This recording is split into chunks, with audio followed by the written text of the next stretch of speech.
AP Bio is a show about Jack Griffin, a disgraced philosophy professor who is now teaching AP Biology much to his chagrin. The show contains a fun cast of characters as the teachers and admin, and the actors playing the students are incredible. It's well written, you can tell the cast likes what they're doing, and as a teacher, it's fun to watch a show that's starring a teacher doing and saying things that we could never do. Feeling a little hangry, huh? No. That is such an annoying word. Don't do that. Okay. Back to the class, Marcus. Are you serious? Yes, I'm serious. Go now. Nah, that's not gonna work. Turn your desk around. I can't look at your face. I just can't. In the show, National Treasure Patton Oswalt plays the principal, Principal Durbin, a goofy, well-meaning dweeb, I say that with love, who truly wants the best for the staff and students, but one, the school has very little money in the budget, and two, he's a pushover. As the show progresses, you see him have moments of standing up for himself, and sometimes he follows through when he stands up for himself and people don't listen to him the first time. One of the moments of him really advocating for himself comes in season 1, episode 9. In this episode, the school is having a dance and the teachers are talking with the principal about what the theme should be. Everyone has ideas that are, TBH, pretty basic, but Principal Durbin really wants a dance based off of Congo. Now, the rest of the episode is Durbin insisting on having the dance be Congo themed. There's some antics from Jack involving his students and his nemesis. And then by the end, the other teachers decide to go ahead with Durbin's unique idea and make the dance Congo themed. And they all live happily ever after. The end. End of episode. Now, a normal viewer of the show would watch this episode and go, nice, another quality episode. And in one more week, or 10 seconds if I'm streaming, I can watch the next episode. Can't wait to see it. Problem is, I'm no normal viewer, and when I first watched this episode, I had never watched Congo or read the book. However, and honestly, I never thought that I was missing out on much of anything in the episode by not reading it or watching the movie. I mean, the jokes still landed. I wasn't feeling confused by stuff going on, but I just couldn't let that go for some reason. But after watching that episode, I couldn't stop thinking about Congo. And that's entirely because Congo was written by Michael Crichton, who's accidentally my favorite author. Who is your daddy, and what does he do? Michael Crichton was an extremely accomplished author and the creator of ER. Alright, well that's news to me. Anyway, in the context of this video, I know Michael Crichton as the man who wrote Jurassic Park, the book that the movies were based off of, which, by the way, I freaking love the Jurassic Park movies, both the originals and the sequels. I love them in their own wonderful way, both for genuinely being great and for being so bad that they're great. We don't have time to get into that, though. Anyway, Michael Crichton wrote Jurassic Park, and, one day I just decided to read the book out of curiosity. I wanted to see what the movie kept from the book, what they changed, if I liked the changes. I ended up really liking the book, and then I saw that he also wrote a second Jurassic book, Lost World. So I read that one too. I had to see what else the movies took from, I had to read that one too. I had to see what else the movies took inspiration from. It was pretty incredible to see things from the first book show up in the first 3 movies, and then also see how the second book was adapted into the second movie. So yeah, that's how I know Michael Crichton, and that's probably how most people know him too. But here's the thing, he's written a ton of other books, both under his name and under pseudonyms. And these are the only ones I've read. And then there's a couple on my wish list. He's a sci-fi writer, and a very detailed one at that. I mean, you can tell this guy knows his science. Like, he was a medical doctor after all, and he did some postdoc studies in biology, he taught some classes in anthropology at Cambridge, and he was really into computer modeling. So, yeah, one could say he was a smart guy who knew what he was talking about in terms of science, and it shows in the books. Speaking of shows, out of the 27 books that he wrote, 14 have been made into shows or movies. 14. That's over 50% of his works. And then there's also 2 more shows and films that are in development right now based off of his works. So that percentage is just going up. And one of the movies that was one of his books that got turned into a movie is Congo. Gorillas! Congo is a novel that was released in 1980 about an expedition that's looking for diamonds in the tropical rainforest of the Congo, while at the same time, they're investigating the mysterious deaths of an expedition that came before them. But what is it about this expedition that's different from the others who tried and failed? They have Amy. Amy is a gorilla who can communicate very effectively in sign language. She's a secret weapon for 2 reasons. For one, she was born roughly in the area they're trying to go to, and one day some of the sketches that she's doing seem to match up with some pictures and descriptions that come from the area that they want to go to. So they think that she might be able to help them navigate a little bit. And 2, they think that she'll be able to communicate with the gorillas who live there. Ones who didn't spend time in captivity, but they think that she'll be able to act as some kind of translator between humans and gorillas. Upon the film's release in 1995, it received box office success with $152 million worldwide, and it was also nominated for many Razzies, including Worst Picture of the Year. So this is what I am getting myself into. Instead of simply enjoying the episode and moving on, I thought, hey, I should read the book and watch the movie so I can get the full comedic experience of the episode. And that's exactly what I did. And at this point in my script, I put a little note that says, hold up book. And I would love to be able to hold up my physical copy of Congo. However, it is at my job. And given that I work at a school and it is the summertime, it is locked up in the building. Because I like to show off to the kids, books that I'm interested in. So my copy of Congo, my copy of Jurassic Park and Lost World are all there on my little display shelf with little origamis of dinosaurs. The things I do for the kids.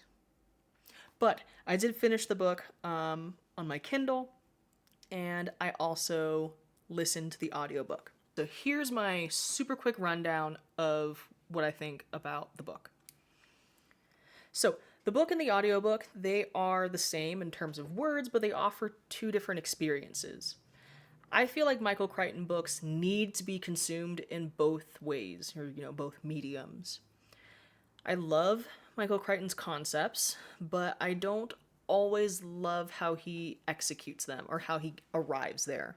His writing is very science heavy in that there will be a lot of sections that read like a textbook because sometimes a character is actually reading a textbook and Crichton wants you to know what's in that book. Or he'll just put entire pages from a scientific journal into his books. It'll be data table after data table. And in that way, I think physically reading the pages that can help, especially when he puts data tables in the books and, you can maybe see some correlations between data in the set, things like that. But in the same way, though, I can see the appeal of having the audiobook and letting all that info just wash over you as your brain begins to glaze over. I did both. The book was enjoyable. It had a fascinating concept, and I thought the concept was well executed. Some of the scientific elements of the story were difficult to follow, but that's kind of the case with all Michael Crichton books that I've read, so that's a me problem. That's a skill issue for me. Anyway, I give the book like a 4 out of 5. It's more like a 3.8, but we'll.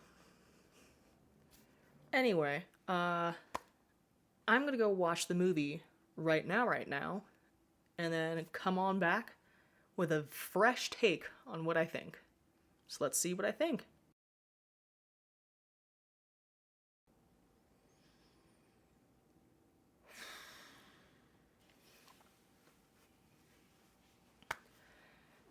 So I just watched Congo, all 1 hour and 48 minutes of it.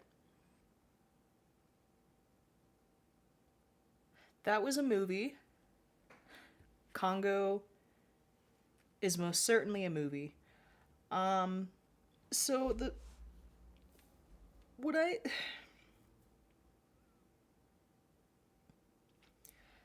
there were some changes from the book to the movie that's always expected to happen when you have an adaptation. Some of the changes that were made, I completely understand why they happened in order to fit the timeline of a movie, or to fit within the time restrictions of a movie. So the problem with Congo, the movie, is that the first maybe 30 minutes of it are a lot of fun. You know, you're getting into the adventure, there's great build-up, and then kind of the last hour and change, it's kind of just a bunch of scenes.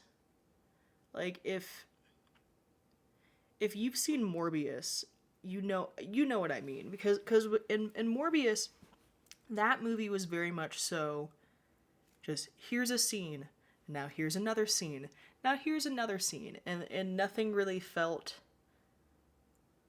satisfying. Like, there wasn't a good enough connection between scenes that it felt, yes, this is correct, this is how movies work, this is how scenes flow from one to the other. It was just scene, scene, scene. And that was Congo. Well, the majority of Congo. Once we got to the ending just kind of happened, you know. It's as I was saying, it was scene, scene, scene, and then all of a sudden and now we're at the end.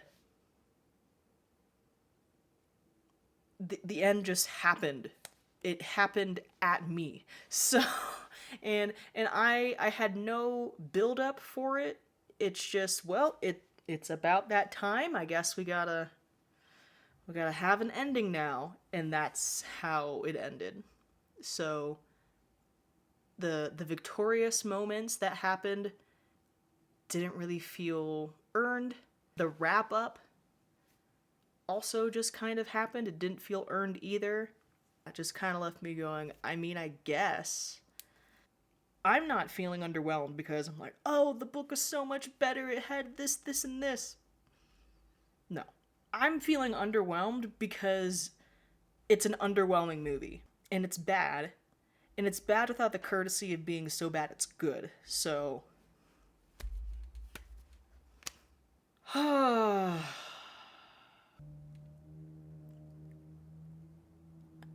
Do I think this should have gotten nominated for Worst Movie of the Year? So, 1995, it looks like these were the movies that were nominated for Worst Movie of the Year, with Showgirls winning for Worst Movie. I haven't seen any of these, I mean, other than Congo, obviously, but I have heard of this one, and you know, that checks out. That checks out for being nominated for the worst. That feels right. But you know, I think to be fair, we need to compare it to, you know, the actual Oscars and what was nominated for the best movies of the year. These are the movies that were nominated for Best Movie of the Year. And of these, I've only seen Braveheart and Apollo 13, both of which are pretty stellar. Braveheart ended up winning Movie of the Year. These are the movies that were nominated. And yes, I feel like I can say with big confidence that these movies are definitely worlds better than Congo. Why did I do this? Okay. May God guide you in your quest. Yes. This is the moment. We're bringing it all back. All together. I've read the book. I've listened to the book. I watched the movie. And now it's time for me to rewatch the episode. Now, the first time I watched the episode was back when the show was first airing, on cable and everything. That was a couple years ago. When was that? Oh my gosh, did it really take me that long? Oh my gosh, that's so long ago. Oh no. Oh geez. So, the last time I watched this episode was when the show first came out, which was in 2018. We are now in the year of our Lord 2024. I've rewatched the show several times, but I always skip that episode because I really wanted to get the full Congo experience first. Just like with talking about the movie and then watching the movie, I'm now talking about the episode, and now I'm going to watch the episode. Next time you see me, I will have watched the episode, and I will give you my full, unfiltered thoughts on what I think and about my enjoyment on this episode. Alright, so I literally just finished watching the episode.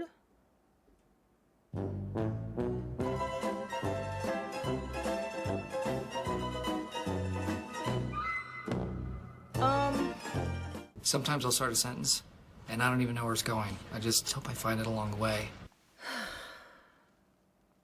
It's been a long day. You might be asking, it took you years to read this? And yeah, it did. It did take me years to read Congo. When I got the idea to do this project, I was in my last semester of undergrad, and then immediately after I graduated, I went straight into grad school. In my schooling, I did tons and tons of analyzing texts. And that kind of ruined my love of reading. And, reading ended up becoming a sort of chore for me. So when I would try to read Congo, I would, get through a chunk, I'd put the book down, and then months later, I'd pick it back up. It was a constant cycle of reading a chunk, putting it down.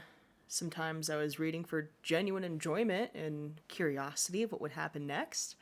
And then sometimes I found myself forcing myself to finish because I didn't know, because I didn't like how long it was taking me to finish. Like, I was constantly getting frustrated by how difficult it was to read, just in terms of stamina. And those moments of disliking how long it took me to read was very discouraging, and it made it even more difficult to get through the book.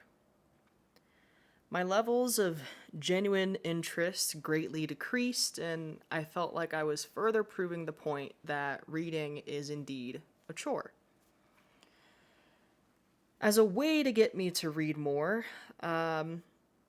sometimes I'd listen to the audiobook while reading. When you're reading and you realize that you read the same section over and over and over again and you still have no clue what you read? Yeah, that's what I was going through a good chunk of the time. Those are the moments that I'd put the audiobook on and I'd follow along, or I'd simply listen to that section without physically reading. It was just easier to keep chugging along in, the less than thrilling sections, and it kept me from feeling defeated by the book. thus making the reading of the book more approachable. Now, oftentimes in my classroom, my students will tell me that they hate reading and or that they find reading to be boring. I've shared my own reading experience with the kids to let them know that even though I'm an English teacher, I too struggle with buckling down and reading for an extended period of time due to the fact that I fell out of love with reading. You know, it happened over the years, but it still happened. And it sucks. Through my process of reading Congo, I found that I've been able to better connect with my students, and we found strategies together that work for us. And this is the stuff that they couldn't fully teach in college. You know, reading requires stamina. Now, I know that reading requires stamina. It's a concept that we went over in grad school, but I'm now realizing that I didn't quite understand what that actually meant. So yes, that can mean starting off with reading graphic novels to better help visualize what's going on in the book. It can mean reading shorter, simpler text. It can mean reading in smaller bursts of time. It can mean binge reading for a period and then putting the book down for a few days, or weeks, or months. But it can also be reading along with the audiobook here and there to get you going. Additionally, it can also mean reading the book for a silly reason that only matters to you. I read Congo because I thought it would be funny to go through this whole process just for one episode of a show. Looking back at it, do I think it was funny? I mean, this process took me about 6 years to complete. It had a lot of moments of frustration. It had me feeling very hypocritical and made me question whether or not I even had the right to be an English teacher, given that I didn't really enjoy reading. But in the end, I'm on the road to fully recovering my love of reading. I can better connect with my students who don't like reading, and now I get the fullest possible enjoyment out of the jokes in that one episode of AP Bio. This is the funniest thing I've ever done.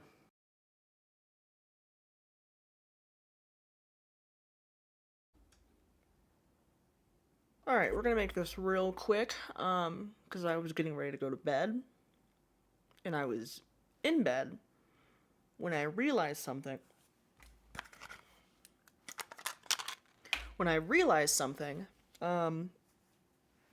There's one more episode in AP Bio that talks about Congo. It's the episode finale in the first season.